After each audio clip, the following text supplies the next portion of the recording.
In the original Resident Evil 2 game, if you beat the game while standing on your head and not taking any damage with a knife in under 4 minutes, you can unlock a 12-minute minigame that isn't really fun called the Fourth Survivor.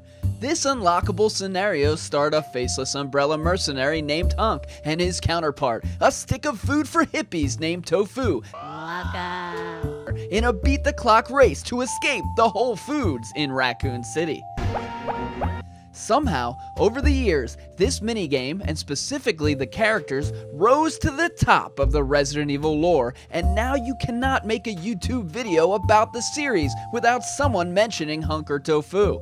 So with Resident Evil 2 Remake coming out at some point in the space-time continuum, we have to wonder what these two characters' roles will be in the remake as we ask ourselves, are more changes coming? Sarcasm aside, Resident Evil fans really love Hunk. At the end of Resident Evil 7, spoiler alert, I see dead people. Resident Evil classic character Chris Redfield drops in to save the day, although he is less Chris Redfield and more a skinny frat boy wearing a gas mask. Wait a minute, that doesn't look like Chris, and Hunk is the only character in the history of the world to wear a gas mask. We have a conspiracy. Well, it turns out the Calvin Klein model was the real Chris Redfield, but no need to fear, Hunk fans. RE2 Remake is coming soon. RE2 is where Hunk was born, and he must be reborn. We actually know next to nothing about the upcoming RE2 make, but it is almost a certainty that we see the return of the Fourth Survivor. But will it be the same type of endgame unlockable, possibly expanded a little bit? Perhaps it will be replaced by a more intense type of mercenary or raid mode where you can play as Hunk. Or will Hunk end up with his own unlockable story scenario that gives us more backstory on this relatively mysterious yet extremely popular character's origins?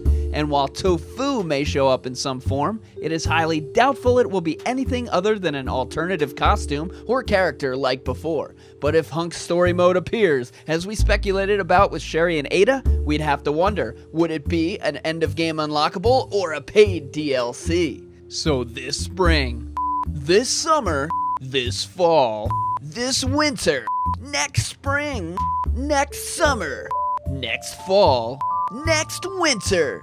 So whenever Resident Evil 2 Remake comes out, we won't be surprised to be using the joysticks of the DualShock 30 controller on our PS8 Plus Pros to move around the Grim Reaper of Resident Evil. We just have to wonder how much more his role will be as we explore. Are more changes coming? Would you like to see Hunk and Tofu's roles increased in Resident Evil 2 Remake? Let me know in the comments, and stay tuned to Where's Barry and subscribe for all the latest news and theories on Resident Evil 2 Remake and the other games in the series. Thanks for watching, Zombs!